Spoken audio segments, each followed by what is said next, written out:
Bonsoir à tous, merci de nous rejoindre sur Maritima TV. Soyez les bienvenus, prenez place pour le journal. Nous sommes le vendredi 17 mai et on démarre tout de suite par une action choc.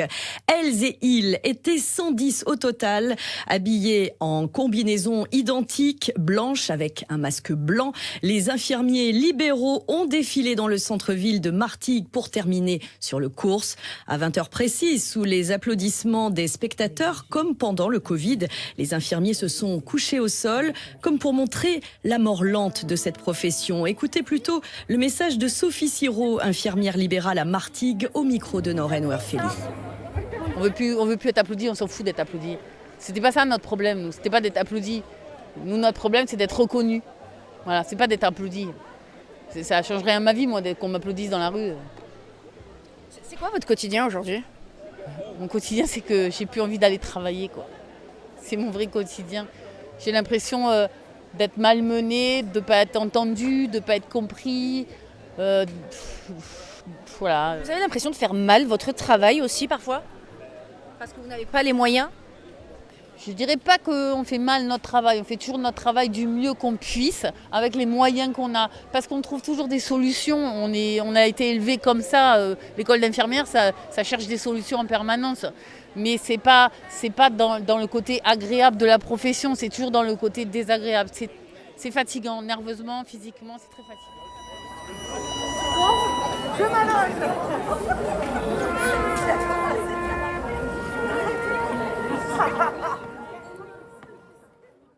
Autre mouvement qui se profile à l'aube de ce week-end de Pentecôte, toujours dans le milieu de la santé, celui des pharmaciens.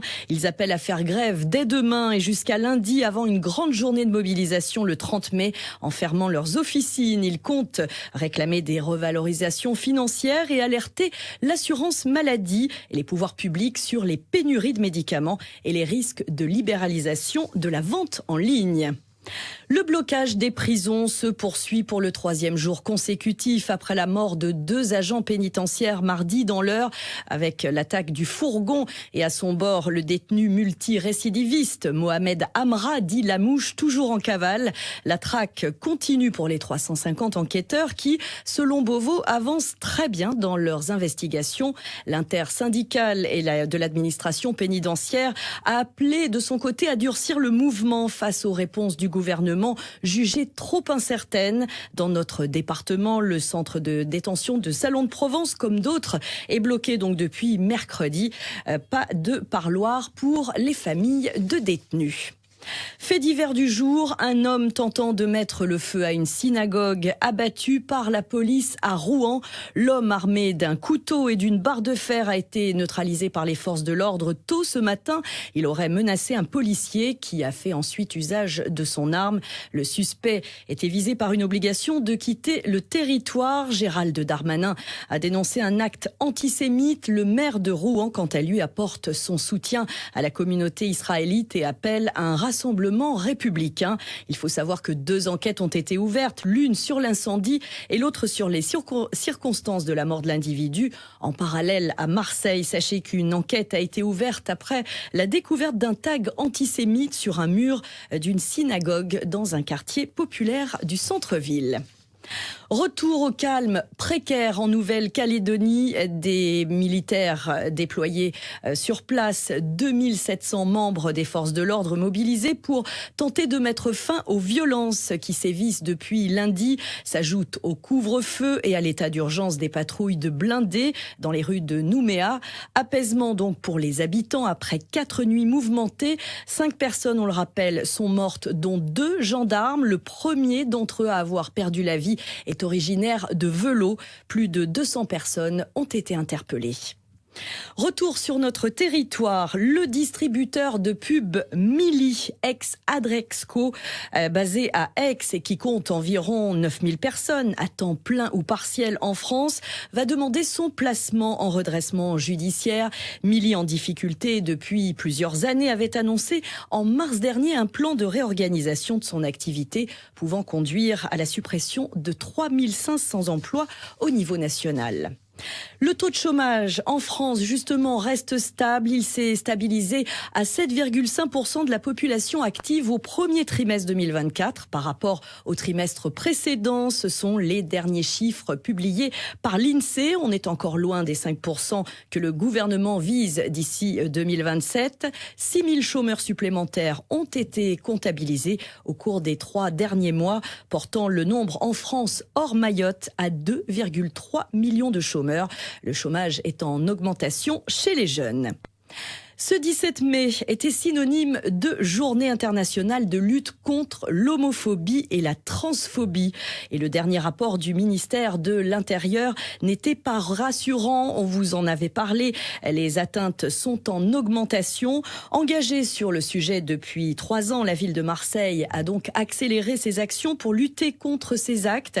Le centre d'accueil LGBTQIA+, ouvert depuis décembre, propose des permanences d'état civil une fois par mois. Je vous rappelle qu'il est situé rue Chevalier-Rose, à proximité du Vieux-Port. Autre journée mondiale aujourd'hui contre l'hypertension artérielle. Cette maladie qui touche 17 millions de Français, dont 6 millions ignorent qu'ils en sont atteints. C'est en effet ce qu'on appelle une maladie silencieuse. Quasiment pas de symptômes ni de douleurs pour vous alerter. Alors pour vous informer et profiter de l'occasion pour vous proposer un dépistage, l'hôpital de Martigues a délocalisé toute la journée une équipe de choc dans la galerie marchande d'Auchan. Une douzaine de professionnels, cardiologues, nutritionnistes, infirmières, pour vous rassurer ou vous mettre en garde. Réussite sur toute la ligne dès midi, avec plus d'une centaine de personnes qui s'étaient déjà faites contrôler. Michel Montagne s'est rendu sur place. L'hypertension, c'est le sang qui circule dans vos artères avec trop de pression, ce qui finit par les fragiliser et déboucher sur rien moins que des infarctus, des AVC, des insuffisances rénales, voire même Alzheimer. Si l'hypertension est détectée à temps, adopter une meilleure hygiène de vie peut vous éviter le traitement médicamenteux. On aura beau prendre tous les médicaments de la Terre contre l'hypertension, si on ne fait pas attention à son hygiène de vie, ces médicaments-là ne seront pas efficaces, ou en tout cas pas de façon optimale. Donc dans un premier temps, si les chiffres sont un petit peu hauts, mais pas non plus explosifs, on met en place ce qu'on appelle des règles hygiéno-diététiques. On a une partie sur l'activité physique régulière qu'il faudrait faire quotidiennement, au moins 30 minutes de marche par jour, et ensuite il faut faire très très attention à l'alimentation. On fait attention au sel. Le sel, ce n'est pas juste la salière qu'on a sur la table, c'est surtout le sel caché. On pourrait citer la charcuterie, le fromage, les olives. Et ça, si on ne le sait pas, si on ne prend pas le temps de nous le dire, c'est des choses qu'on ne connaît pas. Et c'est bien pour ça qu'on est là aujourd'hui, notamment avec notre stand de diététicienne. Et justement, Fuchsia passait par là pour faire ses courses quand elle a aperçu le stand. J'ai dit tiens, pourquoi pas, ça fait longtemps que je ne me suis pas fait prendre de l'attention. J'y y allais. Et donc là, sur place, c'était sympa parce qu'on a pu rencontrer des diététiciens, des cardiologues, et donc des infirmières, et on a pu faire le point, de parler un peu de tout, parce que des fois on croque bien manger, et puis en fait on se rend compte qu'il y a beaucoup de sel caché, et donc au niveau information, c'est le top. Le moyen fiable de détection, c'est la prise de votre tension par un médecin ou un pharmacien. C'est lorsqu'elle dépasse régulièrement 14,9 que vous êtes potentiellement sujet à risque. Et on comprend mieux l'importance du dépistage. Alerte aux moustiques tigres, ils sont de retour et 97% de la population de notre région va devoir composer avec ces petits poisons ailés au moins jusqu'au mois de novembre. L'ARS, l'Agence régionale de santé, lance justement son dispositif de surveillance et de lutte contre les maladies transmises par ce moustique tigre. On aura l'occasion d'y revenir dans nos prochaines éditions. Il y a en tout cas des gestes citoyens simples à adopter pour éviter leur prolifération. Article complet à retrouver sur notre site maritima.fr. En football, la liste des Bleus pour l'Euro a été dévoilée hier soir. Vous le savez, le Marseillais Jonathan Klaus en fait partie. Premier match pour les Bleus en Allemagne, ce sera le 17 juin face à l'Autriche. Et puis, opération de la dernière chance en Ligue 1 pour l'OM dimanche soir, en déplacement au Havre à 21h à suivre en direct sur Maritima. On y reviendra dans notre bar des supporters en seconde partie de programme. Et puis en national, dernier rendez-vous de la saison pour les footballeurs de Martigues. Et quel rendez-vous! Ils reçoivent Nîmes demain à 18h avec l'objectif de valider la montée en Ligue 2 tant attendue. Le stade Turcan sera archi plein, 7000 spectateurs sont annoncés. La ville de Martigues a bien joué le jeu en distribuant des centaines de places à ses habitants. Delio Grache a justement recueilli les réactions des derniers gagnants de ce précieux billet devant l'hôtel de ville de Martigues. Regardez. Qu'est-ce que tu penses de cette initiative d'offrir des places pour le match de demain soir ? Franchement, je trouve ça magnifique parce qu'il y a des personnes qui n'ont pas les moyens d'acheter les places. Et puis même, c'est beau pour la ville de Martigues. Au moins, ça comble tout le stade. Les supporters seront là. Le stade, ils annoncent complet. Franchement, c'est magnifique, c'est magnifique. Moi, c'est super gentil. Oui, parce que nous, on pensait qu'on allait devoir payer, mais du coup, avoir les places gratuitement, c'est vraiment bien. Donc, deux places en plus. Deux. Ouais. Et donc le stade Francis Turcan va être plein, c'est une première depuis pas mal de temps. Comment vous l'appréhendez ce match justement, et même au niveau des tribunes et de l'ambiance ? Moi j'espère qu'il y aura beaucoup d'ambiance. J'étais déjà venu l'année dernière, il y avait eu pas mal d'ambiance, donc je pense que ça va être pas mal cette année. Surtout que si on gagne, on monte en Ligue 2, donc voilà. Moi c'est la première fois que je viens dans ce stade. Moi aussi, donc on va essayer de se régaler. Les spectateurs heureux et impatients donc pour cette rencontre, mais qu'en est-il du côté des 100 et or? Réponse avec le coach Grégory Poirier.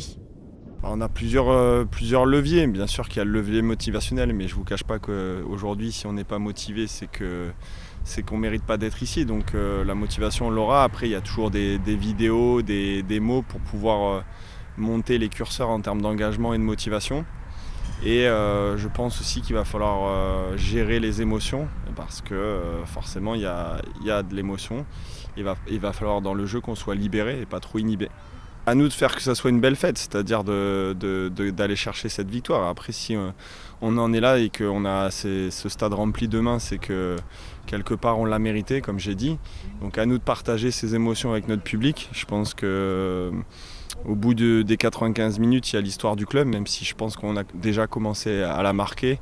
Et l'objectif, c'est de la marquer un peu plus, que ce soit notre histoire, que ce soit celle du club, celle de la ville. On sait que c'est un club historique avec un public qui nous soutient. Donc à nous de faire que demain, ça soit une belle fête. Coup d'envoi donc de ce FCM Nîmes demain soir à 18h au stade Turcan. Et pour ceux qui n'ont pas eu la chance d'obtenir leur place, eh bien, sachez que le match sera à vivre en direct sur Maritima Radio et maritima.fr. Allez, un petit mot de handball. Veille de finale pour l'équipe première du club d'Aix-Bouc-Bel-Air. Demain à Paris, les joueuses de Thierry Fleurival joueront la finale fédérale de la Coupe de France de hand contre Besançon à l'Adidas Arena. Alors ce trophée pourrait couronner une saison exceptionnelle puisque les Provençales sont aussi bien engagées pour monter en D2. La capitaine Charlotte Lepetit est revenue sur cette échéance lourde d'enjeux. Une fois n'est pas coutume, au micro de Delio Grache. Eh bien, cette année, déjà, je peux dire que je suis très fière même du parcours qu'on a réalisé cette année. Ça n'a pas été parfait, mais on est dans les clous parce qu'on a décroché la première place de la poule 4 de National 1 la semaine dernière en gagnant à Annecy. Donc ça, c'est une très bonne chose. Et donc maintenant, place au barrage. Donc là, début juin, pour essayer de valider l'accession en D2. Donc ça, c'est un premier point. Deuxième chose, là, cette semaine, on prépare du coup le match et la finale de la Coupe de France. On va la préparer comme on l'a toujours fait. On sait que sur les matchs comme ça, il va falloir vraiment, par contre, être présente mentalement et être infaillible là-dessus. Donc on va tout donner pour aller décrocher la coupe. On a conscience que ça va être un gros événement, que ça va être une aventure assez incroyable. La Coupe de France, c'est une aventure un peu particulière. C'est une super aventure humaine. Et depuis le début, on a vécu vraiment des belles émotions. Et ouais, on en parle pas mal entre nous. Et on sait que ça va être énorme. Et du coup, on a vraiment hâte. Et je pense que tout le monde a très très envie de jouer cette finale. Et je pense que ça va être vraiment, vraiment fou comme moment. Clin d'œil aux lycéennes istréennes qui font décidément le poids. L'équipe féminine d'haltérophilie du lycée Rimbaud à Istres a encore brillé en UNSS en décrochant la médaille d'argent au championnat de France. C'était hier en Alsace. Bravo à Léna, Léonie, Delia et Chloé, également membres de l'association Istres Sport Haltérophilie, pour ce beau titre de vice-championne. Après l'arrivée de la flamme, l'esprit JO va continuer de planer sur Marseille à l'occasion du grand carnaval de retour demain sur le thème des Jeux Olympiques. Départ de la parade depuis le quai du port à 14h pour s'élancer sur la Canebière. Programme donc riche en animation avec un final festif à souhait. Dès 17h, vous êtes invités à danser et chanter. D'autres sorties pour ce long week-end de Pentecôte avec l'agenda signé Noria Boussena. Une pluie de rencontres et d'animations au Festival d'Aéro-BD d'Istres. Le festival revient tout ce week-end de 10h à 18h. Une manifestation gratuite qui fera le bonheur de tous. Attention, cette année, le festival déménage. Il vous donne rendez-vous au gymnase Le Podium, situé chemin de Capot. Plus de 60 auteurs seront présents. On peut citer Jean-Luc Garera, auteur de la série Droit au but, dédiée à l'OM. Et puis tout ce week-end, il y aura également une bourse aux livres, cosplay et dédicace avec restauration sur place. La nuit européenne des musées arrive partout en France et dans la région. À Martigues, le Musésième vous propose une visite nocturne de sa nouvelle exposition baptisée Vivant, Faune et Flore. Dans la collection du Musésième, ce samedi, des animations gratuites seront spécialement proposées aux familles de 14h à 22h, comme par exemple des jeux de détail, puzzles, livres et jeux, mais aussi des ateliers créatifs Mon papier de plantes. C'est une création de papier à base de fleurs et de plantes. À Salon de Provence, à partir de 19h, les musées de l'Empéry et de l'Accro, ainsi que la maison Nostradamus et les lieux d'exposition vous ouvrent leurs portes et offrent l'occasion de vivre une expérience unique de nuit, avec au programme des visites insolites à la lampe torche, musiciens dans les salles du château de l'Empéry, contes provençaux. À Marseille, le musée d'histoire, le muséum d'histoire naturelle et l'ensemble des musées vous proposent des concerts, des visites commentées, des ateliers et c'est gratuit. Les Playmobil vont envahir la ville de Meyreuil durant 3 jours du 18 au 20 mai. Le gymnase municipal accueille la 12e édition de l'exposition. L'année dernière, près de 50 000 visiteurs ont fait le déplacement. Cette année, elle compte près de 50 exposants venus de France, mais aussi d'Allemagne, du Luxembourg et d'Espagne. Les dinosaures débarquent à Vitrolles pour cette 3e édition labellisée Journée nationale de la géologie.